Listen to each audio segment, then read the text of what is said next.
campus hermoso, rodeado de naturaleza. El defecto es la ubicación y la complejidad de llegar. Yo no les tengo que contar, ustedes estudian aquí. Segundo, quiero agradecer la invitación que María Dolores tan gentilmente me hizo para charlar con ustedes un poco sobre el derecho a la protesta desde el punto de vista del derecho internacional de los derechos humanos. Yo me honro de compartir la mesa con Isabel y con Alejandro y con María Dolores de esta mañana, todos profundos conocedores del tema de los derechos humanos. En el curso de estos días, de hecho, Alejandro, muy activo en redes sociales, ha estado recordándonos que cuando se habla de derechos humanos, estamos hablando de derechos de personas y de obligaciones del Estado. Y creo que hay que empezar por ese punto, sin perjuicio de que más adelante seguramente se va a abordar. Siempre que se use esa expresión, ustedes deben recordar que estamos hablando de un Estado responsable frente a unos ciudadanos titulares de derechos. Y cuando alguien les diga, pero ¿y dónde están los derechos de la policía? ¿Pero y dónde están los derechos de los propietarios de las casas vandalizadas? ¿Pero y dónde están los derechos de los dueños de las fábricas? Sí, sí tienen derechos. Y el Estado está llamado a garantizárselos a ellos también. Pero cuando personas particulares comprometen esos derechos, no estamos en el ámbito de las obligaciones en materia de derechos humanos. Es un tema distinto, eso tiene que ser abordado desde la justicia penal, a lo mejor tiene que establecerse la responsabilidad civil. Pero desde el punto de vista del derecho internacional de los derechos humanos, salvo que esos individuos privados que cometieron actos de vandalismo, de violencia, etc., hayan actuado en nombre del Estado, hayan actuado con el apoyo, la tolerancia, la aquiescencia del Estado, por delegación del Estado, esas no son violaciones de derechos humanos, son otra cosa, son algo diferente. Y esto es muy importante aclararlo de entrada, porque yo les voy a hablar del derecho a la protesta como un derecho humano, de eso les voy a hablar.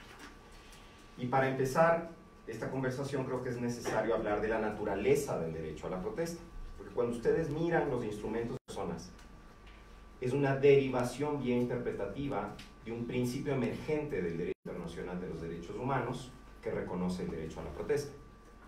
¿Qué quiero decir con esto de principio emergente?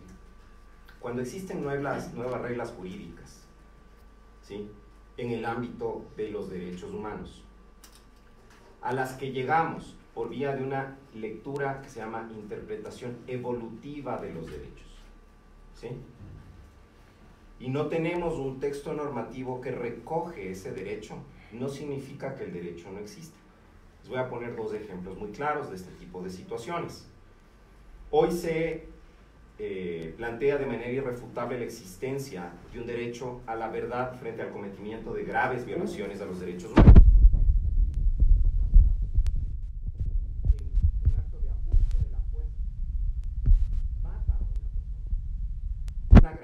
De derechos humanos que pudiera, atendiendo desde luego a sus circunstancias particulares, caracterizarse como una ejecución extrajudicial.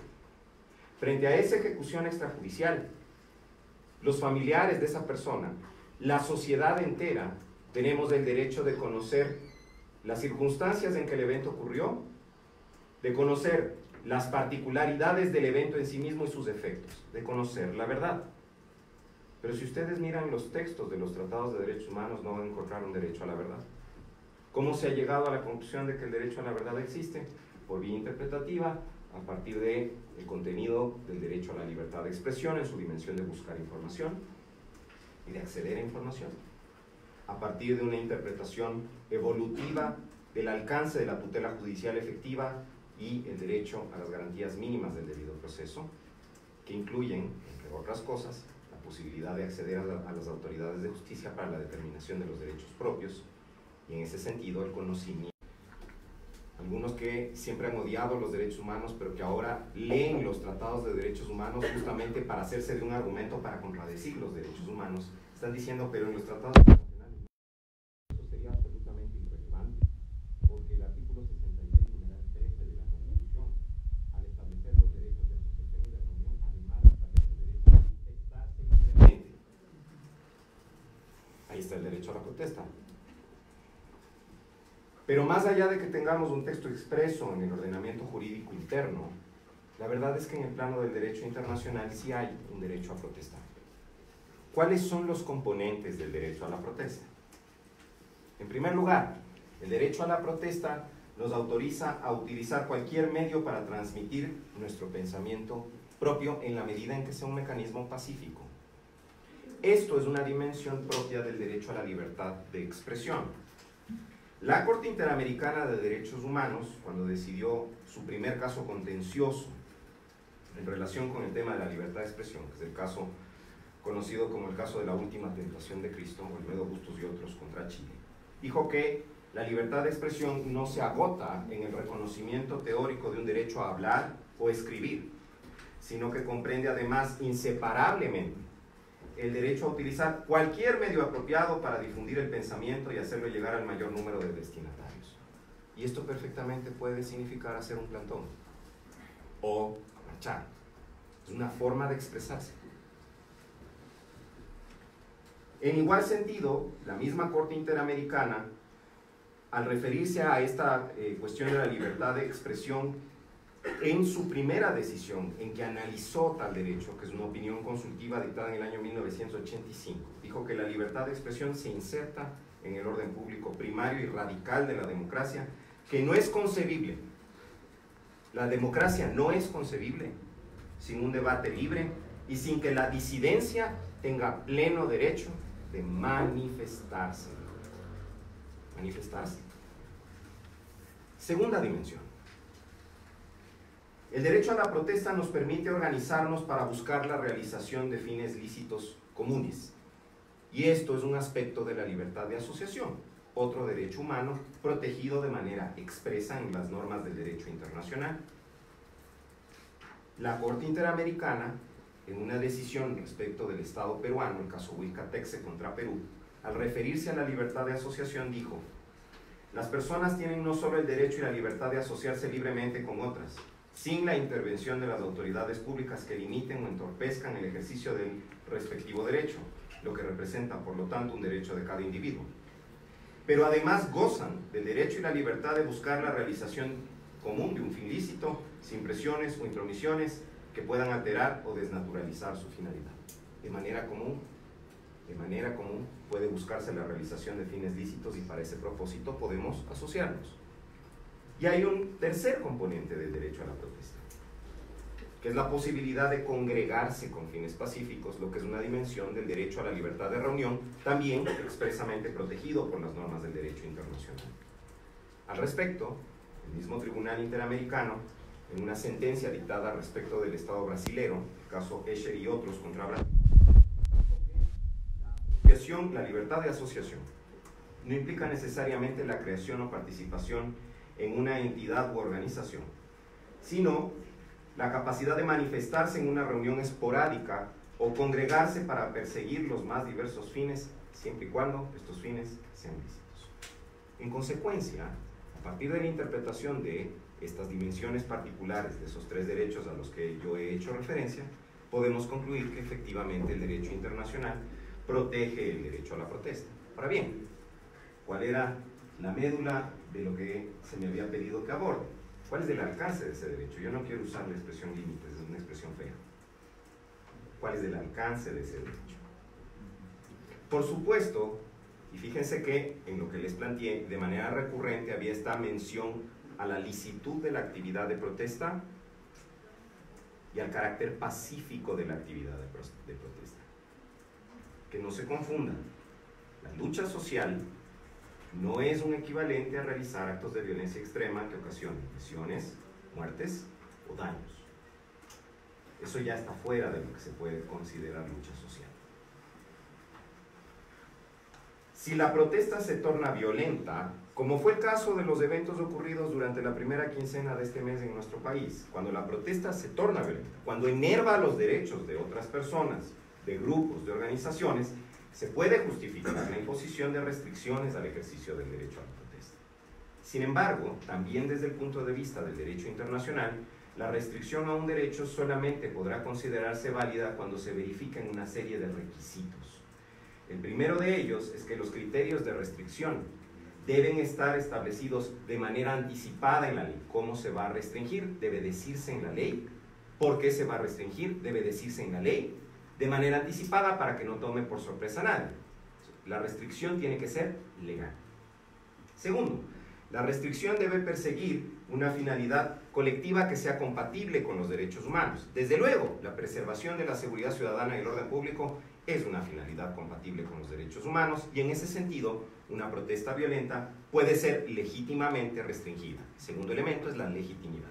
Tercero, necesidad. Y ahí es donde viene la discusión sobre las acciones que el Estado ecuatoriano decidió implementar. Porque la restricción debe hacerse por el mecanismo que resulte ante las circunstancias particulares indispensable. No hay otra alternativa menos lesiva de los derechos.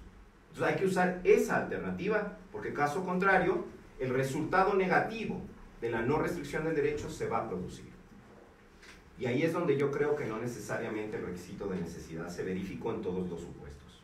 Y finalmente, hay un requisito de proporcionalidad. La limitación a los derechos que se impone no puede ser excesiva frente a la ventaja que se va a obtener de tal limitación. Si no hay legalidad, legitimidad, necesidad y proporcionalidad, la restricción de derechos no es una restricción válida. Y eso hoy lo tenemos que aclarar.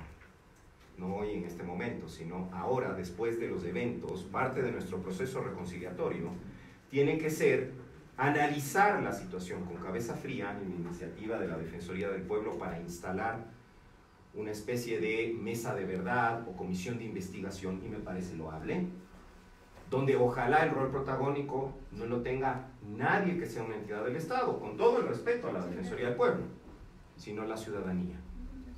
Y ahí se determine si estas restricciones de derechos fueron excesivas, y también se determine si los actos de violencia cometidos por particulares podrían tener algún tipo de justificación, que a priori debemos suponer que no.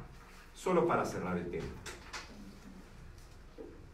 No podemos encasillar dentro del ámbito de los actos del ejercicio del derecho a la protesta unas circunstancias particulares que van a exigir actuaciones violentas, pero que no son en sí el ejercicio del derecho a la protesta y pudieran ser el ejercicio de otro derecho.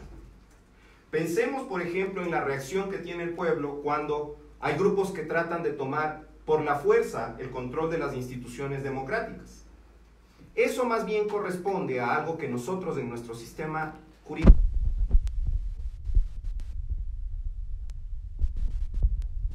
de su Constitución establece un derecho de resistencia que justamente permite eso, reaccionar frente a los que quieren tomarse las instituciones democráticas.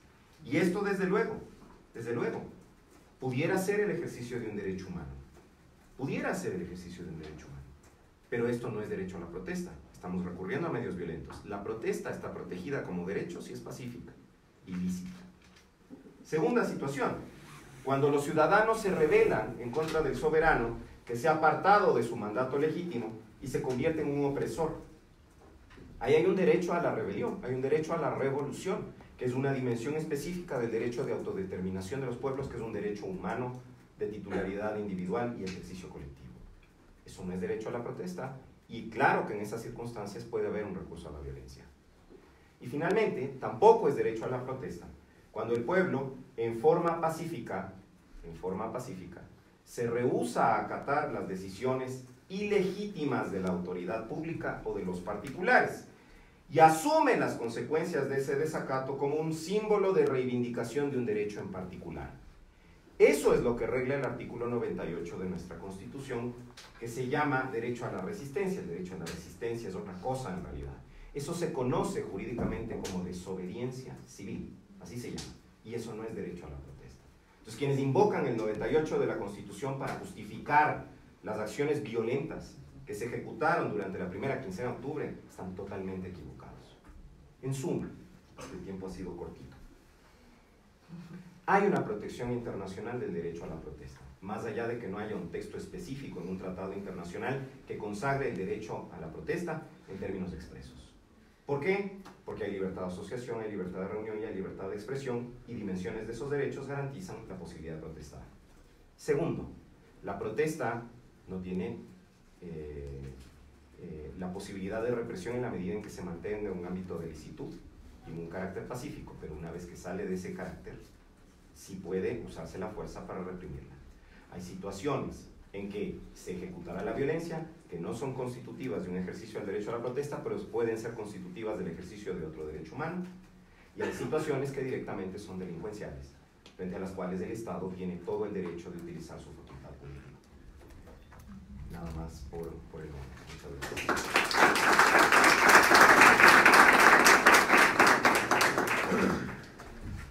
Recibimos al doctor Juan Pablo Albán con el tema.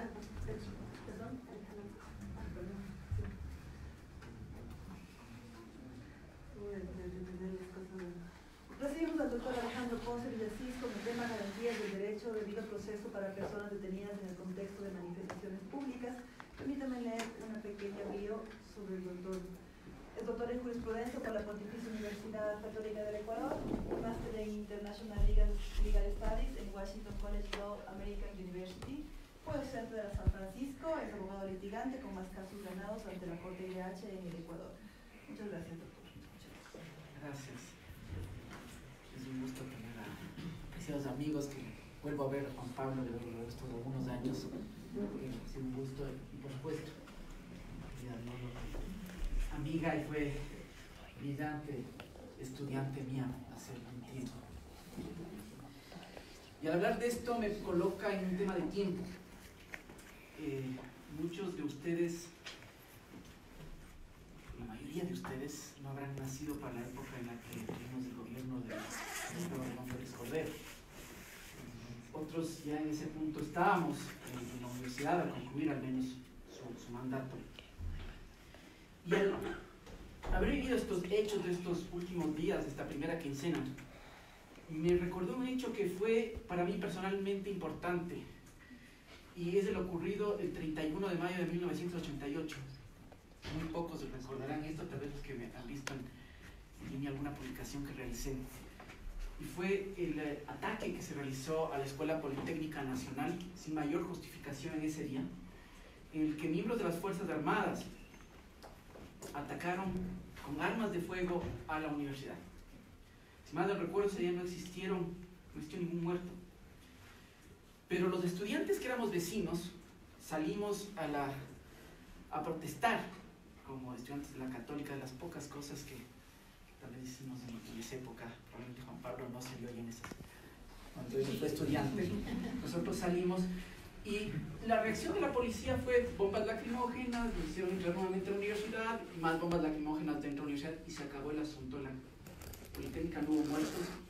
Y al revisar los videos de esa época veía la reacción de los, mientras disparaban los propios miembros de las Fuerzas Armadas, que eran relativamente pacíficos, si se puede considerar el tema comparado con lo que hemos visto en estos días. Es una violencia extrema la que se ha visto en estos días desde las fuerzas del orden, y también creo que muchos actos violentos desde quienes protestaban o ejercían en abuso de ese derecho, la protesta. Pero nos muestra cómo una sociedad en 30 años ha variado considerablemente en su forma de reaccionar. Hace 30 años los estudiantes de la Politécnica nos decían: libros, no armas. Hoy día hemos visto que hubo una reacción violenta de la sociedad y nos plantea una necesidad de decir dónde estamos como sociedad y a dónde vamos como sociedad. El día 4 de octubre de este año acudí como observador a una de las audiencias de flagrancia, en la que se juzgaba a 52 personas, o sea, de hecho no se juzgaba, se les llamaba audiencia de flagrancia a 52 personas, y desde el inicio mismo, o antes del inicio, se dieron una serie de hechos que me llamaron profundamente la atención. Primero escuché a un par de policías que conversaban, no se dieron cuenta que era defensor, no estaba muy activo, estaba parado esperando a alguien más, y decían que si hasta la defensa pública debemos de impedir que ingresen otros abogados, si hay abogados les van a soltar. Y desde ahí comencé a observar con más detenimiento qué pasaba en ese entorno. Quienes conducían y dirigían todo eran miembros de la Policía Nacional. quienes decidían en qué audiencia se recibían los detenidos eran los miembros de la Policía Nacional. Miembros de la Judicatura o del equipo de la Judicatura simplemente consultaban con ellos para decir dónde se les recibía y dónde se les tenía para ser juzgados. Los 52 detenidos no estuvieron jamás en presencia del juez, porque el juez estaba en una sala diferente y solo por cámaras se veía a las personas. Si bien es cierto, los abogados estuvieron en presencia del juez, no estuvieron los detenidos en presencia del juez. Y si el juez había estado presente ese día, había visto lo que sí vimos los defensores de derechos humanos que estuvimos presentes ahí. Yo no defendía a ninguna persona en particular, que la mayor parte de esas 52 personas se encontraban golpeadas, en más o menor grado. Varios de ellos detallaban cómo, ya encontrándose en poder de la policía, fueron golpeados en las instalaciones de los juzgados de contravenciones en el subsuelo de ese establecimiento, que les amenazaron después de golpearles con que no informen de esto durante la audiencia. Sorprendentemente, ninguno de los abogados defensores hizo referencia a este hecho, lo cual confirma que las amenazas existieron y que las personas tenían profundo temor de denunciar esto. Hubo en ese caso la suerte de que un fiscal valiente no solo se abstuvo de formular cargos, sino que pidió y señaló que se debía investigar eso, y el juez lo aceptó. Esto era un estado de excepción. Y muchos podremos decir, lo que pasa es que en estado de excepción se puede hacer cualquier cosa. No.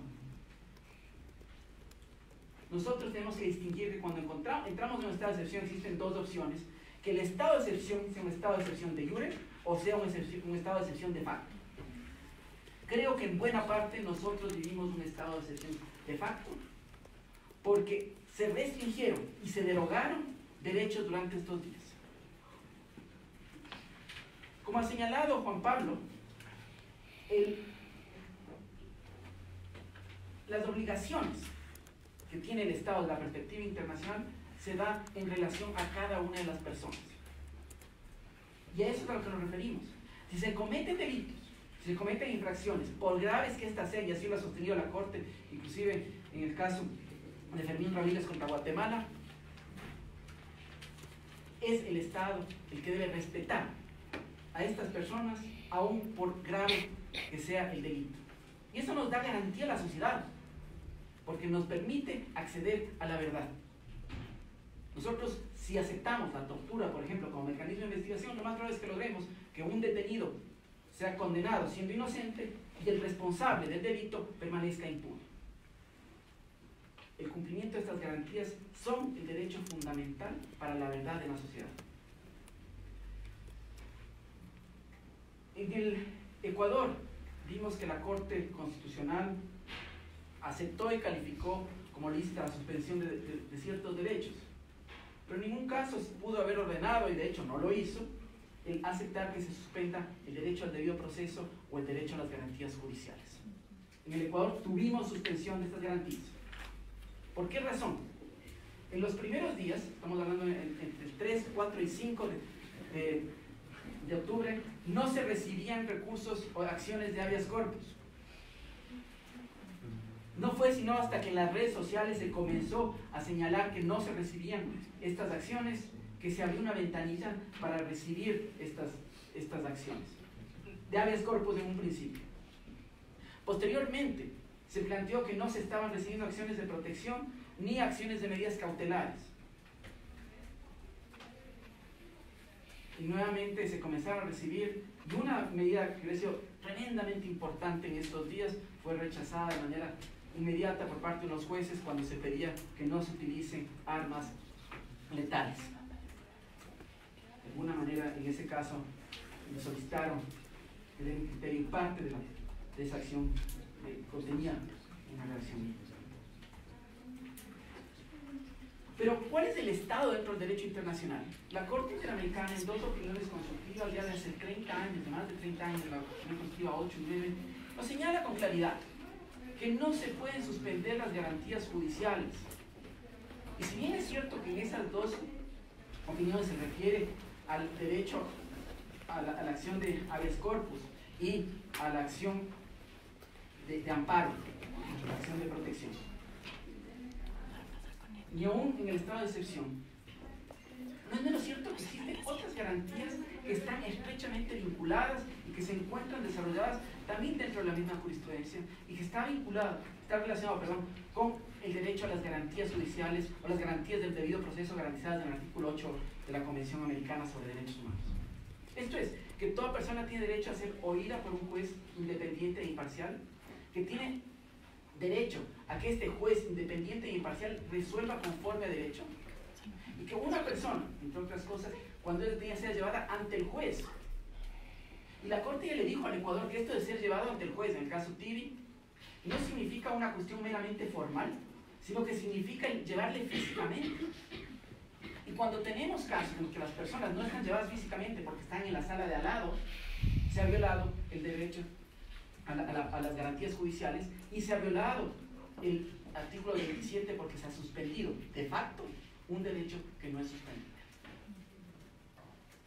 Lastimosamente, en el Ecuador, la Policía Nacional ha cambiado muy poco en los últimos 30 años y sigue siendo una institución que viola sistemáticamente derechos humanos. Se ha sofisticado en la forma de violar lastimosamente, que ahora no se dan formas tan groseras como se daban hace 30 años, pero los resultados son exactamente los mismos y las violaciones persisten.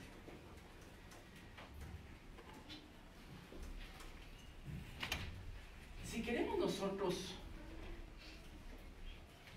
recuperar las consecuencias de estas violaciones, es necesario que el Estado y la función judicial reconozca que se dieron estas arbitrariedades. Lastimosamente, el Consejo de la Judicatura no hizo nada en estos días por garantizar. Se cerraron todos los juzgados, y esto es algo que nadie ha mencionado. Se cerraron todos los juzgados supuestamente por seguridad, pero con ese cierre de juzgados se limitó directamente el derecho a acceder a un juez independiente y imparcial que resuelva sobre la licitud de las detenciones, porque se dejó solo esto en manos de los jueces de flagrancia. Se permitió durante estos días que la función judicial esté sometida a la Policía Nacional, salvo excepciones como ciertos fiscales, y hay que reconocer que hicieron fiscales que abiertamente durante estos días dijeron no, lo que hizo la Policía Nacional estuvo mal. Al revisar, por ejemplo, las actuaciones de la Policía Nacional en las detenciones y en el debido proceso de detención, en los partes policiales no se señalaba cuál era la razón de la detención de cada una de las personas. Y esto fue sistemático. No se decía que Juan estuvo lanzando piedras y le pegó con una piedra a un policía, por ejemplo. Se señalaba se ha detenido a este grupo de personas en el contexto de la protesta social. Más, menos palabras. Eso, per se, constituye una manifestación clara de que existía una detención ilegal. Y la respuesta que debieron haber dado tanto jueces como fiscales es el disponer que se investigue a los policías que suscribieron esos partes policiales. Porque fueron ellos los que están diciendo por escrito: he procedido a retener, detener o aprender, independientemente de cómo sea el término, a una o más personas de manera ilegal. Y en esto también existió una suspensión del derecho al debido proceso. Yo sé que plantear estos temas fuera de un entorno de abogados o de futuros abogados resulta siempre complicado. Pero nosotros como abogados debemos buscar, como futuros abogados debemos buscar que estas sean las normas que nos regulen. Es triste ver cómo 40 años después seguimos incurriendo en las mismas prácticas que condujeron a graves violaciones en el Cono Sur. Y es más triste ver que aquí en el Ecuador, donde no habíamos tenido esta magnitud de violaciones a los derechos humanos, ni aún en la época de Febres Cordero, se den hoy. Hoy que tenemos una constitución que prohíbe la suspensión de la mayor parte de derechos, que el artículo 165 limita exclusivamente a la libertad, a la inviolabilidad de domicilio, inviolabilidad de correspondencia, libertad de tránsito, libertad de asociación y reunión y libertad de información. Son los únicos derechos suspendibles, que como nos explicaba Juan Pablo, deben estar sometidos a estricto escrutinio para determinar la procedencia.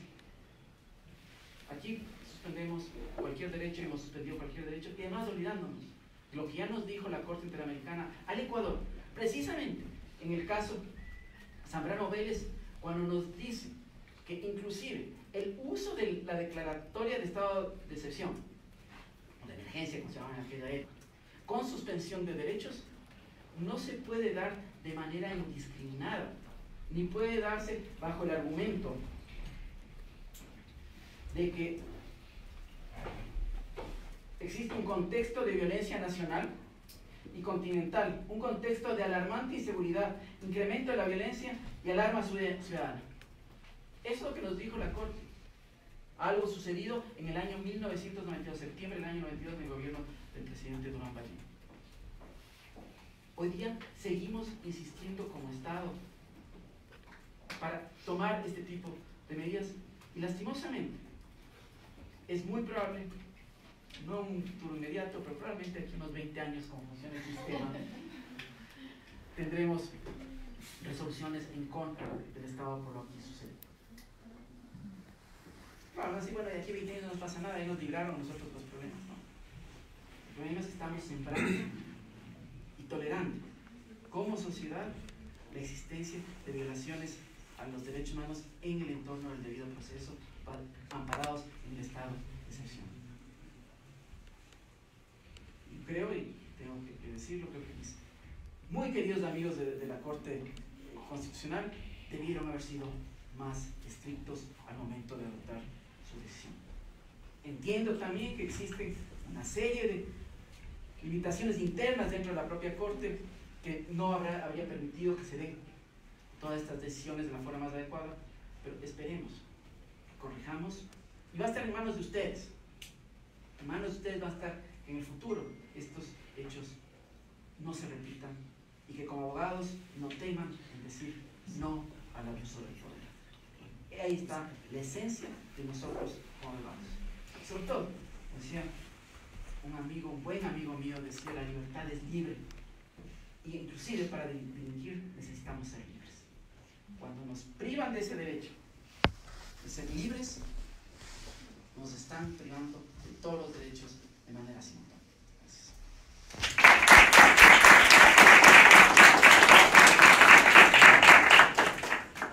Muchas gracias. Recibimos a nuestra docente, María Dolores Miño, quien es abogada por la Universidad de San Francisco de Quito y tiene un título en el Washington College of Law en la American University en Estados Unidos en estudios legales. Se ha desempeñado como abogada especialista en derechos humanos en el Laboratorio Especial para la Libre Expresión de la Corte de la CIDH, en la Procuraduría General del Estado y Fundamentos. Actualmente es docente de la carrera de Derecho de la UIDE y directora ejecutiva del Observatorio de Derechos Humanos de Derechos y Justicia. Luego nos va a acompañar con la ponencia El rol de la prensa en el contexto de situaciones de grave conmoción nacional y deberes del Estado con periodistas y medios de comunicación. Gracias, Benito. Ciertamente para mí es un honor estar el día de hoy aquí con ustedes, que son mis alumnos muy queridos, muy amados, pero también porque estoy compartiendo el panel con colegas y amigos de quienes quiero y respeto muchísimo. Esta es la primera vez creo que comparto panel con mi profesor Alejandro Pons, así que tengo muchas razones por las cuales estar contenta y guerrera. La idea del panel, cuando lo pensamos con Daniel, que además hay que felicitarle a él porque fue el gestor de todo esto, felicitarle porque es importante que ustedes como futuros abogados empiecen a involucrarse en debates de asuntos de interés público. Ustedes todavía no ejercen la profesión, pero ciertamente es muy importante que empiecen a generar y construir sus criterios alrededor de estas cuestiones que son importantes, que afectan nuestra vida diaria. Yo personalmente no soy muy fan de creer que el abogado, que el profesor, por ejemplo, tiene que quedarse excluido o recluido en la academia, pero creo que más bien nuestro rol como personas que conocemos el derecho es activamente participar y dar opiniones técnicas, jurídicas alrededor de lo que pasa. Y precisamente la idea de invitarles a mis queridos colegas que aceptaron la invitación que les hicimos hoy era para discutir con criterios jurídicos estas varias aristas que logramos identificar en el ámbito del paro nacional que vivimos las primeras semanas de octubre. Entonces, en aras de eso, la idea era un poco desmitificar ciertas cuestiones que se empiezan a decir, especialmente en ámbitos no jurídicos. Por ejemplo, se empieza a decir que sacar a los militares siempre es legítimo, que utilizar la fuerza contra los manifestantes siempre es legítimo, que la protesta es un derecho, pero que sí se puede reprimir con la sacada de los tanques. Y realmente los que hemos trabajado en derechos humanos, que creo que es el denominador común de todos los que estamos en esta mesa, sabemos que no es así, pero nos preocupa muchísimo, y creo que hemos compartido esta preocupación, hemos estado conversando entre nosotros estos días, es que muchas veces ese desconocimiento de la sociedad, de cuáles son los criterios jurídicos con los que tienen que evaluarse esas cuestiones, hacen que como sociedad avalemos cosas que están mal. Antes del paro avalamos con aplausos, la sociedad ecuatoriana avalaba con aplausos que un policía batee en el suelo a un detenido que ya estaba neutralizado. Y luego se avaló que ese policía no solo no sea sancionado, sino que además sea premiado. Y la razón por la cual la gente aplaude esto no es porque apoyan la maldad o porque son malos, sino porque realmente no saben. Y nuestro trabajo como abogados, ustedes como futuros abogados, también es un poco lo que yo siempre les digo en clase. Tienen que ustedes de alguna manera replicar esta información y educar a sus familias, sus papás, sus amigos, que a veces no entienden y dicen, ay, bueno, que les saquen los militares y que les maten a todos. Entonces, la idea de este espacio es como generar pensamiento crítico, y bueno, esa era la pequeña introducción que quería hacer, y ahora voy a hablar específicamente del tema que me toca a mí. Una de las aristas complejas alrededor de este paro nacional fue precisamente el rol de la prensa y ciertas acciones que sufrieron medios de comunicación y comunicadoras sociales a la hora de que ellos querían hacer su trabajo. Voy a complementar un poquito lo que ya nos dijo Juan Pablo hace un ratito con respecto a cuál es la importancia del derecho a la libertad de expresión en una sociedad democrática. La Corte Interamericana, desde su primera decisión de carácter consultivo al respecto, la opinión consultiva C5, que ya nos enseñó Juan Pablo, dijo algo muy importante. Ya desde esa primera opinión, la Corte Interamericana dice: el trabajo de la prensa es fundamental en una sociedad democrática. Los periodistas hacen su trabajo, pero también ese trabajo supone el ejercicio de un derecho, de la libertad de expresión. Este derecho tiene que entenderse como de dos vías. Primero es mi derecho de estar yo aquí sentada hablando y que nadie me restringe esta posibilidad de hablar y decir lo que yo pienso. Pero por otro lado, supone una doble dimensión, una dimensión social, ha dicho la Corte Interamericana, en el sentido de que la sociedad en general tiene un derecho a informarse, a buscar y recibir información. No cualquier información, ha dicho la Corte a lo largo de su jurisprudencia, sino que esta información tiene que ser plural, tiene que ser diversa y de alguna manera tiene que representar los diferentes sectores que existen en una democracia. Una democracia existe porque hay disidencia. Si tenemos todos un criterio plancha sobre lo mismo, si hay una sola voz oficial, estamos ante cualquier sistema menos una democracia.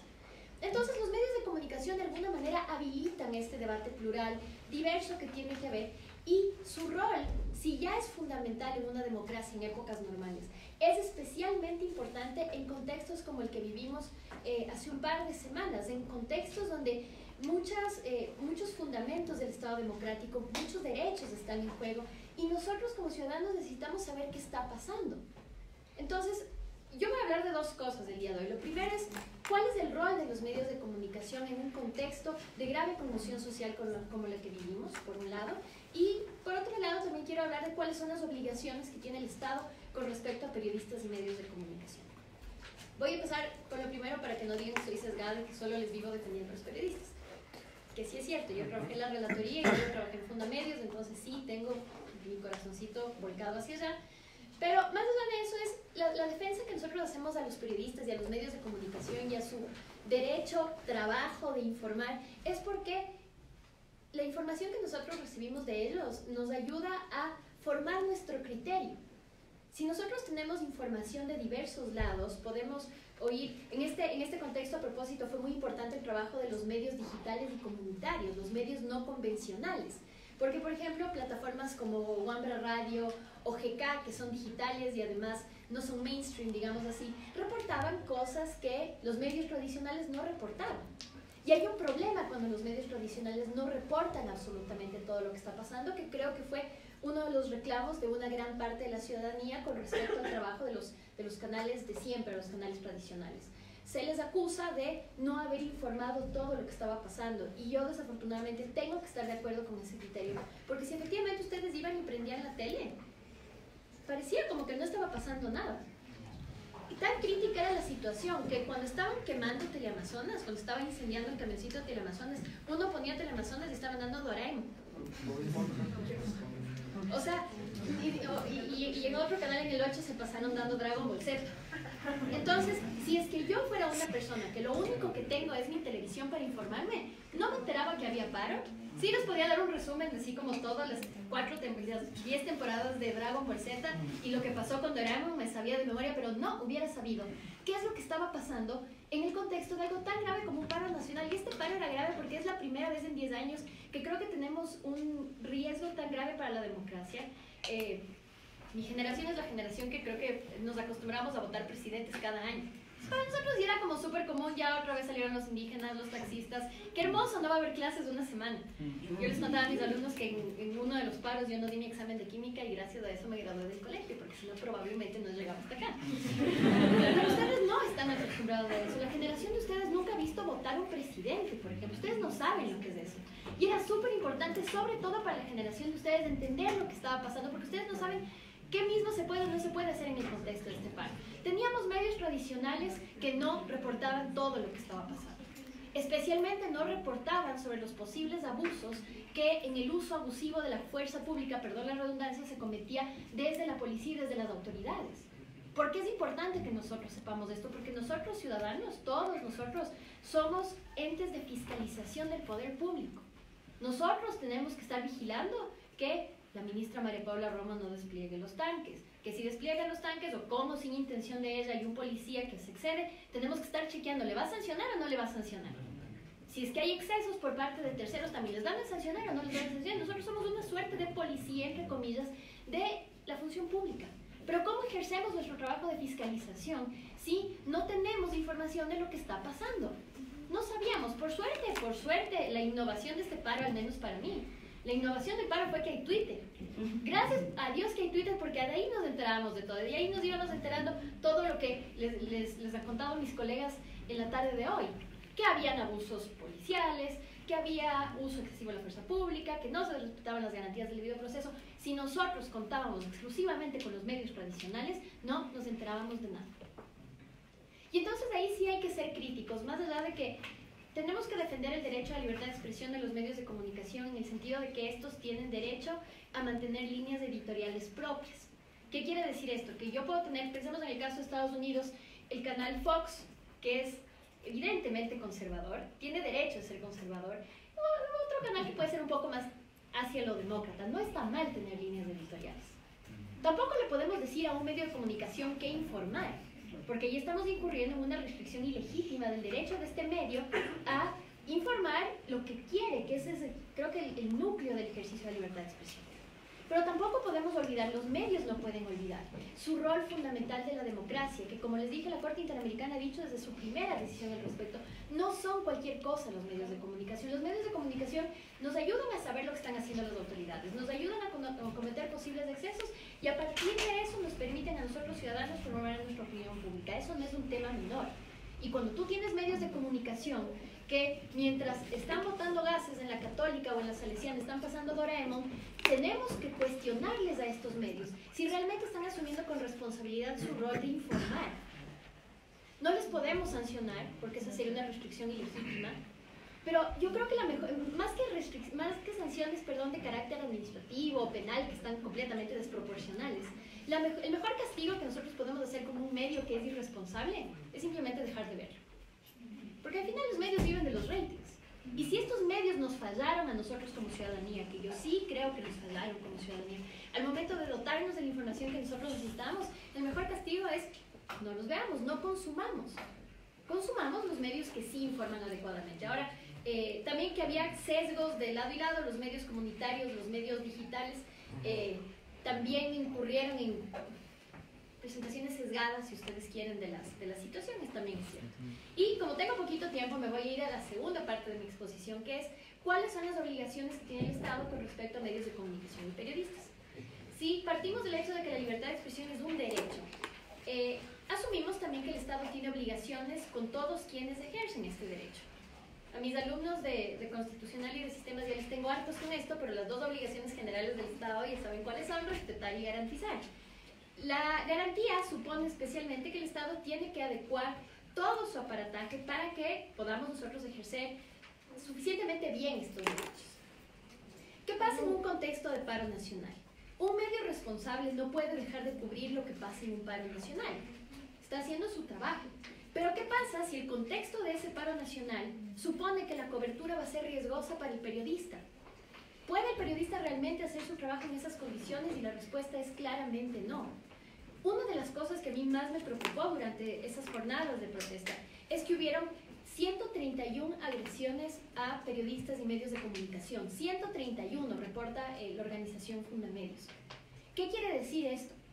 Que si bien el Estado no puede en principio evitar que manifestantes les golpeen o que les insulten, en el caso de Freddy Paredes, que terminen mandando al hospital, lo que sí puede hacer dos cosas. Primeramente, dotarles a los periodistas de seguridades mínimas en el contexto de la protesta. El periodista no va pues así, va con una tarjetita que dice prensa, con lo cual tanto manifestantes como agentes del orden pueden respetar su trabajo y dejarles en paz, básicamente. Pero ¿qué pasa en este paro?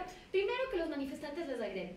Segundo, que la policía no hace nada para evitar esas agresiones, y en el peor de los casos es la misma policía que termina deteniendo a los periodistas que hacían coberturas, del caso del chico este de Utlachandi. Entonces, obviamente, la conclusión es que el Estado está fallando en su obligación de garantizar el ejercicio de la libre expresión a los medios de comunicación y periodistas. Del momento que queman Teleamazonas, pasaban los bomberos y los bomberos no podían parquearse a apagar el incendio porque habían unos manifestantes violentos. Y se demoraron full en apagar ese incendio porque no habían garantías para los bomberos. Pero entonces tampoco habían garantías para proteger a los periodistas y al medio de comunicación, en este caso, de este tipo de agresiones. ¿Cómo un medio puede hacer su trabajo en esas condiciones? Y finalmente, ¿qué es lo que he dicho? ¿Cuáles son los estándares internacionales alrededor de las obligaciones del Estado? La Corte Interamericana tiene dos casos que son interesantes de estudiar al respecto de esto. Son dos casos de Venezuela. Es el caso Ríos y otros, y Peroso y otros, los dos contra Venezuela, que se dan en un contexto. Hay cosas súper parecidas de los hechos de esos dos casos con lo que pasó estos días aquí en Ecuador. En el contexto de manifestaciones, los periodistas de calle, los que hacen cobertura callejera, son agredidos por manifestantes, no por policías, por manifestantes, y también hay agresiones a los canales, a las instalaciones de los medios de comunicación. El Estado en principio podría decir, ya, pero no es mi culpa que los vándalos vengan y incendien Teleamazonas o le peguen a Freddy Paredes. Sí, no es tu culpa, pero el momento que esas agresiones ocurren, el Estado adquiere obligaciones. Adquiere obligaciones de investigar, sancionar y en lo posible reparar. Entonces ahora, después de que se terminan estos hechos, el Estado tiene una obligación. Tiene que investigar estos hechos, tiene que establecer responsabilidades y tiene que sancionar, porque si no lo hace, y esto es el criterio que esgrimió la Corte Interamericana en estos dos casos, crea una situación de impunidad en la cual de alguna manera se fomentan estas agresiones. Si no sancionamos las agresiones a la prensa, el mensaje que estamos mandando es que está bien apedrearles a los periodistas, está bien incendiarles el vehículo de cobertura. Entonces, creo yo, ya para concluir, que el denominador común de todas las exposiciones que hemos hecho es que muchas veces en estos contextos de exacerbada violencia no se puede evitar que hayan violaciones de derechos humanos. Pero cuando estas se configuran, al Estado le surge esta obligación ineludible de investigar y sancionar a todos. No se puede evitar investigar a la fuerza pública porque genera actos de arbitrariedad, y no se puede evitar investigar y sancionar a particulares porque genera impunidad. Entonces, bueno, creo que todos los que estamos aquí estaremos expectantes a ver qué pasa. Yo les agradezco muchísimo por su atención y creo que abrimos preguntas, ¿no? Precisamente. Si alguien desea presentar alguna pregunta, puede hacerlo desde donde están sentados, tranquilamente. Empecemos por acá. Listo, yo tengo dos preguntas, una para Juan Pablo y otra para Rosario. La primera pregunta hacia Juan Pablo. Si en lo que usted remarcó de lo que era la libertad de asociación, la justificación de los fines ilícitos, los fines lícitos. Si cualquier expresión de violencia es automática, o sea, se da cualquier expresión de violencia, es automáticamente excluido del umbral de la protección de la protesta. Y para Lolo, ¿qué piensa usted sobre lo que fue, si piensa usted si es que fue una violación hacia nuestro derecho de recibir la información, lo que fue el cierre, el temporal cierre del canal Telesur de noticias hacia la comunidad ecuatoriana? Vamos a recoger un poco más de preguntas para luego pasar a responder. Una pregunta de alguien más. Acá. Buenas tardes. Mi pregunta va dirigida para el doctor Alejandro Ponce. Desearía saber si es que puede identificar a qué grupos sociales pertenecían los 52 detenidos. Nada más. ¿Alguien más? Mi pregunta es hacia el doctor Alba. Y teniendo en cuenta los parámetros de los que se hablaba sobre las restricciones que puede dar el Estado a los ciudadanos, y teniendo en cuenta los parámetros de legalidad, legitimidad, necesidad y proporcionalidad, se podría concluir que el estado de excepción fue ilegítimo y no fue la mejor manera por la cual el Estado puede controlar al pueblo. Gracias. ¿Alguien más? Para terminar de recoger estas preguntas. Bueno, empezamos con el doctor Juan Pablo Albana, que nos tiene unas preguntas. Gracias. A ver, en ciertos contextos evidentemente va a haber reacciones violentas frente al hecho mismo de la represión. Es decir, una protesta que es pacífica pudiera tornarse violenta en el momento en que hay un abuso de la fuerza por parte del Estado para reprimir esa protesta pacífica y hay una reacción de los manifestantes frente a la represión violenta que es una reacción violenta. Y en ese momento estaríamos todavía en un ámbito de una protesta legítima y estaríamos además en un ámbito de una defensa legítima de los derechos propios. Creo que no podemos, los que no estuvimos en los contextos violentos de la primera quincena de octubre, meternos a calificar cuáles fueron las circunstancias particulares que ocurrieron en esos hechos, porque el relato de varios de los manifestantes es que efectivamente tuvieron que reaccionar frente a la represión violenta. Y el relato del Estado, de manera recurrente, y siempre va a ser así, no en esta ocasión, siempre lo será, siempre lo ha sido, es yo tuve que usar la fuerza porque la manifestación no era pacífica. Yo creo que precisamente por eso, para medir en qué momento los actos de violencia del Estado pudieran justificar una reacción defensiva de la ciudadanía, en qué momento los actos violentos injustificados de la ciudadanía, que dejan de ser una protesta pacífica orientada por fines lícitos, justifican una respuesta con la fuerza por parte del Estado, exige, decía, que se instale un mecanismo de investigación, porque hasta ahora estamos haciendo solamente un ejercicio especulativo, por cierto, que como se ha vuelto frecuente cada vez que se habla de derechos humanos, responde solamente a mi visión y a cómo protejo yo a mis amigos. Y lamentablemente hemos perdido el norte, creo yo, en la discusión de los derechos humanos, que no deben, para que en realidad hay una credibilidad y una legitimidad de quienes nos dedicamos a la defensa de los derechos humanos, no podemos nosotros tomar partido a ciegas. Sí podemos tomar partido. Lo que no podemos es tomar partido cerrando los ojos frente a todos los actos negativos que ejecuten aquellos a quienes nosotros defendemos. Entonces, la respuesta es sí, puede haber expresiones violentas que están protegidas todavía por el derecho a la protesta, no han sido excluidas del umbral de protección, pero habría que analizar las circunstancias caso por caso. Sobre lo otro, yo hablé de las restricciones a los derechos y cómo pueden considerarse válidas o no, pero no es lo mismo una restricción de derechos como una limitación impuesta de forma permanente a una suspensión de derechos, y el estado de excepción tiene unos parámetros distintos porque no es una restricción definitiva, es una suspensión temporal. Sin embargo, yo quiero remarcar justamente lo que planteó Alejandro durante su exposición. Más allá de que los criterios para una suspensión de derechos son distintos, tenemos que justificar que hay una situación de grave conmoción interna o una situación que atenta contra la seguridad externa del Estado. Tenemos que justificar que no hay más mecanismos para preservar la seguridad que suspender temporalmente la vigencia de ciertos derechos. Tenemos que limitar la suspensión solo a aquellos derechos que la propia Constitución permite que sean suspendidos. Tenemos que notificar a los organismos internacionales de derechos humanos. Tenemos que solicitar, en el caso ecuatoriano, la verificación de la constitucionalidad de esa decisión del Poder Ejecutivo, etc. Y aquí hay muchos matices, porque empecemos por algo que planteaba Alejandro, que tiene que ver con cómo nominalmente se suspende otros derechos y de facto se suspende otros, que es lo que efectivamente ocurrió. Y por ejemplo, las garantías jurisdiccionales, como planteaba Alejandro, jamás podrían suspenderse, nunca podrían suspenderse. El Ecuador ya fue condenado en una ocasión por su mala utilización de los estados de excepción. Hay un caso en contra del Ecuador resuelto en 2007 por la Corte Interamericana, que es el caso Zambrano, Vélez y Horros. Entonces, yo no me lanzo a decir fue ilegítimo el estado de excepción. Yo creo que el dictado de un estado de excepción se justificaba. Creo que la ejecución del decreto de estado de excepción sí puede haber sido ilegítima.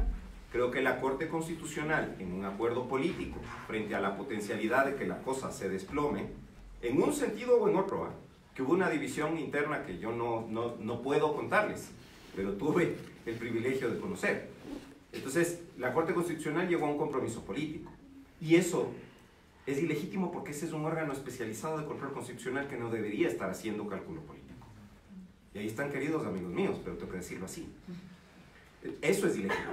Es ilegítimo también que ahora quisiéramos echar tierra, que salgan los ministros de Estado a calificar los eventos y digan, no, esas muertes son accidentales. O que digan, las universidades han sido la guarida de los vándalos. Eso no les corresponde a ellos determinar. Esa calificación tienen que hacerlo los órganos oficiales que investigan estos hechos, la Fiscalía, por ejemplo, ojalá de manera objetiva, y los propios ciudadanos. Muchas gracias. Por favor, le escuchamos a María Dolores Niño con su respuesta. Lo de Telesur. A ver, algo que creo que nos queda clarísimo a todos a partir de las intervenciones de mis colegas es que la situación de estado de excepción permite la restricción temporal de ciertos derechos. Ahora, a pesar de que tenemos un catálogo de cuáles son esos derechos que serían susceptibles de restricción, esto no quiere decir que siempre todos esos derechos tienen que restringirse en un contexto de estado de excepción. Si ustedes se fijan, el decreto 884, me parece que fue el que estableció originalmente el estado de excepción, ustedes se van a fijar que establece cuáles son esos derechos que van a ser suspendidos. Y en ningún momento menciona el derecho a la libertad de expresión. ¿Por qué? Porque para atender la emergencia que estaba suscitándose, no hacía falta restringir nuestro derecho de dar, buscar y recibir información. Por lo tanto, no era necesaria esa restricción. Ahora, sí podría en ciertos, voy a hacer teoría y luego análisis, sí podría en ciertos casos, aun cuando no hubiera estado específicamente establecido en el decreto esa restricción, si en un contexto dado se ve que un mensaje tiene una posibilidad real e inminente de causar graves situaciones de violencia o de desestabilización nacional. Inminente y grave. Entonces, el estándar para nosotros evaluar una restricción al derecho a libertad de expresión es ver cómo ese discurso o cómo ese ejercicio tenía una posibilidad real e inminente, no hipotética, de causar daños graves e irreparables a la existencia del Estado de Derecho, derechos de terceros, etcétera, etcétera. Entonces, siempre que estas restricciones del Estado va a decir, ay, es que estaba mandando mensajes incendiarios. Bueno, resulta que el mensaje incendiario, aun cuando hubiera sido cierto, no necesariamente es susceptible de una restricción. La restricción solo es legítima cuando podemos demostrar, y esto tiene que demostrar el Estado, que ese mensaje tenía una potencialidad real e inminente de causar un daño a la democracia y daños a terceros. Yo personalmente creo que esa situación no se verificó en el caso de Telesur y que tenemos que empezar, y esto más bien el Estado tiene que empezar a distinguir cuando un discurso es incómodo. Un discurso incómodo está protegido por el umbral del derecho a la libertad de expresión y cuando un discurso es susceptible realmente de restringirse. Porque en realidad, claro, para el gobierno de turno, que no es el mismo escenario de hace 10 años, ¿no? El gobierno de turno, Telesur capaz es incómodo porque Telesur tiene una línea política clara. Yo sí defiendo las líneas editoriales, así no me gusta. Si no me gusta la línea editorial, cambio de canal. ¿Ya? Es una línea que es incómoda, pero a pesar de que sea incómoda, está protegida. Yo pienso que eso de Telesur es un caso de libertad de expresión, es un caso de violación de la libertad de expresión listo para suceder. Y al decir esto hay que aclarar una cosa, cuando alguno de nosotros dice esto en redes nos cae un montón de trolls y nos dicen correístas, O sea, no hay personas como, más que los aquí presentes, que sufrimos como ataques, insultos, persecución, etcétera, durante el correísmo, porque hacíamos estas mismas críticas, pero lo hacemos porque la objetividad de nuestra profesión nos lo exige, ¿no? Telesur capaz no es santo de mi devoción, su línea editorial no es mi favorita, pero sí ejerce un derecho que es la libertad de expresión, a través del cual muchos de la gente que ve y se identifica con esa línea editorial necesita recibir información ahí, y por lo tanto, en la medida de que el Estado no justificó la necesidad y proporcionalidad, diría que es una restricción de carácter abusivo. No era necesario, no es proporcional, y ni siquiera creo que era legítimo. Gracias, doctor. Vamos a dar la palabra al doctor Alejandro Ponce Villasís para que responda la pregunta. Es una pregunta muy interesante porque ahí vamos a responder algunos mitos. Primero, veía los datos que la Defensoría nos presentó sobre quiénes eran los detenidos y ese era lo mismo que se repitió en este grupo de 52, que entiendo que es uno de los más grandes que se llevaron a audiencia en esos días. Los de la Asamblea, creo que no, eran de Carapungo. De estos 52 personas, todas eran ecuatorianas, salvo una persona, que era extranjera. Primer mito que se elimina. La mayor parte de estas personas, y esto ya no porque haya visto sus identificaciones, sino porque conversé con las familias, eran gente que vivía en Quito. Y mi impresión, después de conversar con estas personas, es que las personas que estuvieron detenidas son las que corrían más lento.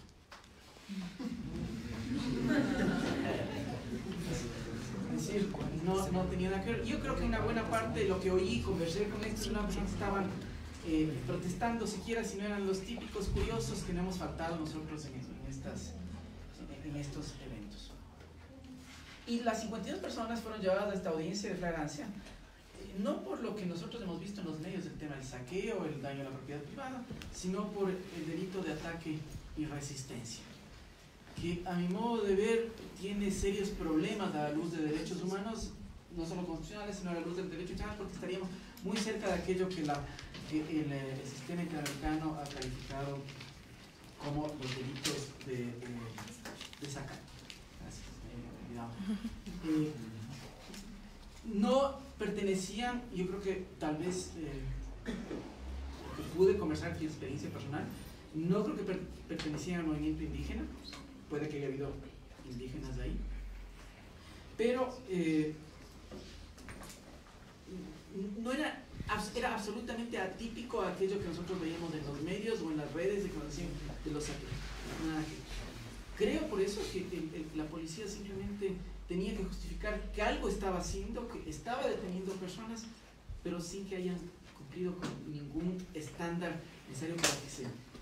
Distinto habría sido si es que detenían no estaban saqueando, que habían atacado, que habían cometido actos de violencia sancionables. Yo creo que más bien, en el mejor de los casos, las personas que estaban detenidas ahí eran personas que estaban ejerciendo el derecho a la protesta, sin que haya habido ningún hecho de violencia específico de ninguno de los detenidos. No que no hayan existido hechos de violencia en ese lugar. Son dos cosas distintas. No sé si con eso queda clara la respuesta. Capaz una cosa más para complementar el tema de la posible nacional, porque claro, o sea, la idea de poner también es como romper mitos, ¿no? Entonces empezó a construirse este mito urbano de quiénes son los vándalos son los venezolanos. Y hay que decirlo así, eso tan trató de construirse esta teoría del enemigo, porque en situaciones de conmoción social, generalmente los gobiernos cuando se ven desbordados tratan de endilgarle la culpa a alguien. Entonces eso tiene como el efecto de que la gente ya no se fija en las cosas que hacen ellos, en los excesos que cometen ellos, entonces vuelcan su ira y su frustración en este grupo de enemigos. Trataron de construir ese enemigo nuevamente, porque no es la primera vez, alrededor de los venezolanos. Y entonces, uno de los casos que nosotros monitoreamos desde el observatorio fue el tema de los venezolanos detenidos en Tababel. Sale la ministra Romo y dice, hemos detenido a un montón de extranjeros, y cuando aquí se habla de extranjeros ya se sabe que estamos diciendo venezolanos. Entonces, no hace falta ser muy explícito. Han estado en el aeropuerto y tienen información, han estado haciendo espionaje al presidente y al vicepresidente. Y les agarramos a todos, eran 19 personas, 17 venezolanos, un cubano y un ecuatoriano. Se hace la audiencia de flagrancia y en la audiencia de flagrancia llega la fiscalía sin una sola prueba.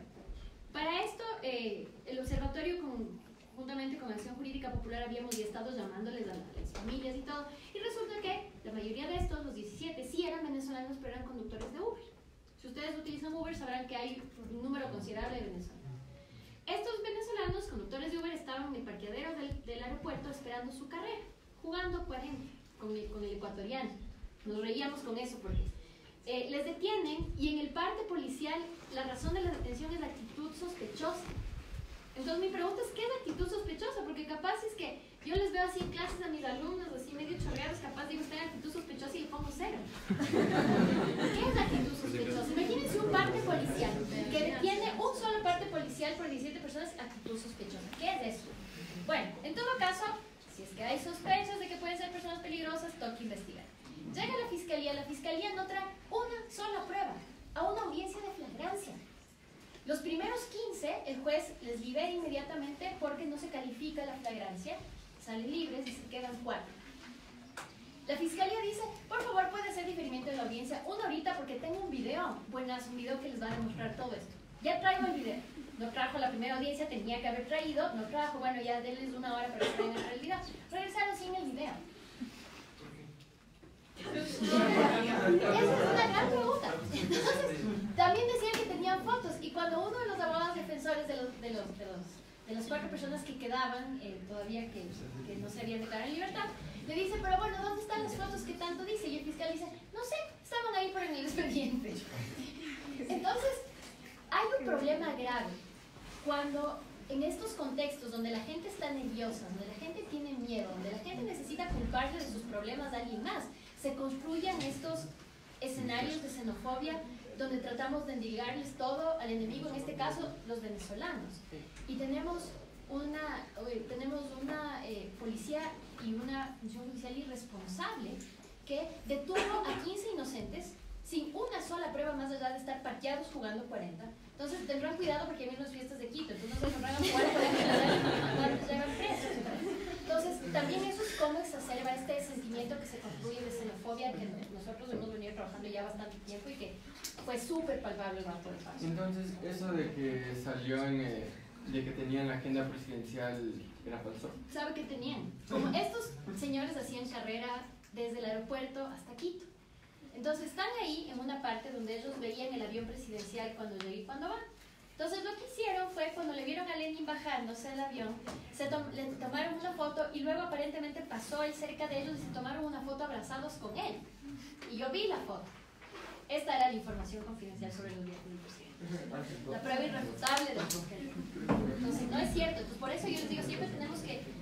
Lo que ustedes escuchen en los medios siempre traten de ir un poquito más porque no necesariamente les pueden estar diciendo la verdad. ¿Puedo hacer una pregunta? Bueno, para la representante de la Defensoría Pública. Del pueblo, perdón.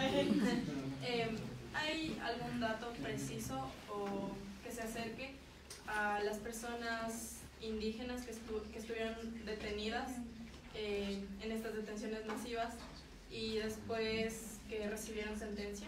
Sí, justamente lo que estamos haciendo ahora es recopilar información y sistematizarla de esa manera. También de los tipos penales con los que se ha acusado. Ahorita no tenemos el dato, pero en el informe que vamos a presentar esperamos tenerlo. Como un caso, por ejemplo, de las personas que estuvieron en los incidentes de la Contraloría, hay personas que son indígenas. Hay una persona de 14 años, incluso un niño de 14 años, y es importante recordar que ellos están siendo acusados por la infracción más grave, que es terrorismo. Y aquí también viene un debate interesante de las figuras que se están utilizando, si son tipos penales abiertos, si sirven para criminalizar, etc. Entonces en el informe esperamos tener.